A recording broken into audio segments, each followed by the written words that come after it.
Welcome to the Explainer. All right, today we're tackling something pretty wild. A tax trap that can make you pay up on money you never even saw. Sounds crazy, right? But for anyone who owns property, this is a real risk you've got to know about. So, can you actually be taxed on money that never even touched your bank account? I mean, it sounds like a riddle, doesn't it? But for a lot of people, this is a very serious financial headache. It just doesn't make sense. If you never get the money, how can you owe tax on it? Well, the answer, as you're about to see, is hidden deep in the fine print of the tax code.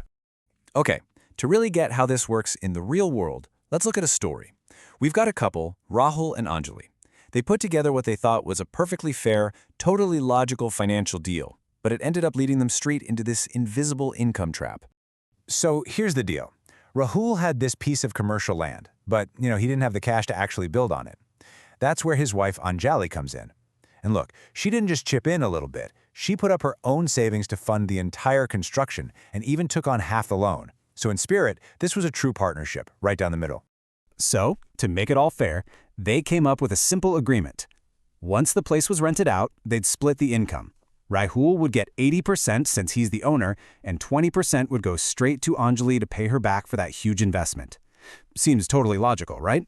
Nothing weird about that. And for a while, everything was going great.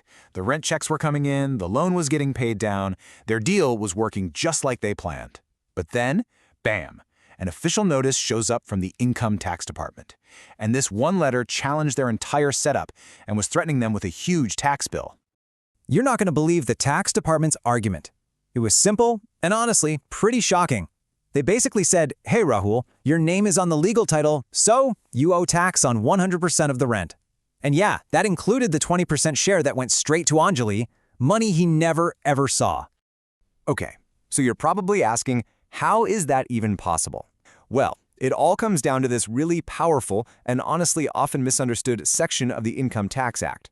You can think of it like a legal ghost that just kind of haunts these kinds of arrangements. So this is Section 60.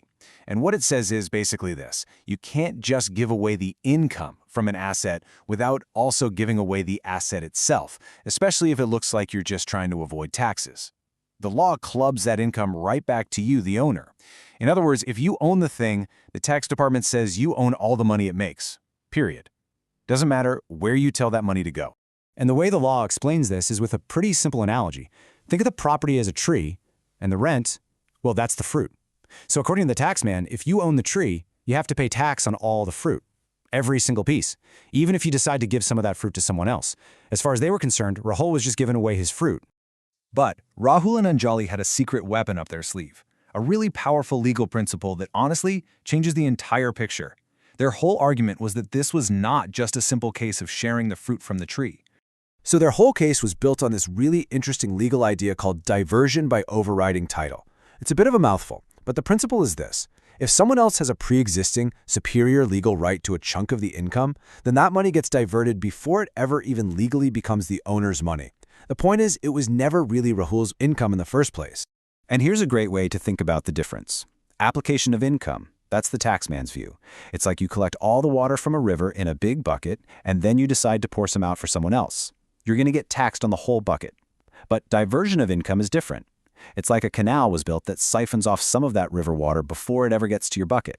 You only get taxed on what actually lands in your bucket. Anjali's investment, that was the canal. And this is the absolute key to the whole thing. This was not a gift from Rahul to Anjali. Her massive financial contribution created a real binding obligation. That's what gave her a superior legal right to that 20% of the rent. So yeah, Rahul was the legal owner on paper, but Anjali was what's called the beneficial owner of that income stream. She had the right to benefit from it because of her investment. Okay, so that's the legal theory. But how did they actually prove it? Because let's be real, it's not enough to just walk into court and say, she had a superior right. You have to be able to document it, to prove it. And their entire success really boiled down to building this rock-solid case on what we'll call the 4 pillars of proof. All right, so check out their winning strategy, built on these 4 pillars. Pillar 1, a formal MOU, a Memorandum of Understanding. This takes a handshake deal and makes it a real legal contract. Pillar 2, the paper trail. Bank statements, everything, proving beyond a doubt that Anjali's money paid for the construction. 3, and this one is super smart, they had the tenant make 2 separate payments, directly to each of them. That proves the income was split right at the source. And fourth, total transparency on their tax returns. You put all that together, and you have an undeniable record that this income was legally diverted. You see, when you have these 4 pillars in place, the whole game changes. You're not trying to argue some obscure legal point with the tax department anymore. You're just presenting the facts, and the facts speak for themselves. And that is exactly what happened here. They were able to show, without a doubt, that Anjali wasn't just getting a handout from her husband. No, she was a beneficial owner, and she was collecting a completely legitimate return on her very real, very substantial capital investment. The income was diverted, not applied. And because of that, Section 60 just didn't apply to their situation. And all of this brings us to the most important takeaway of this whole story. Real tax planning, it isn't about hiding money. It's about documenting the truth. When the reality of your financial deal is clear and you've got the paper trail to back it up, you can navigate even the tricky parts of the tax code with confidence. So the next time you're setting up any kind of deal, just ask yourself this: is my paperwork strong enough to tell the true story, all on its own?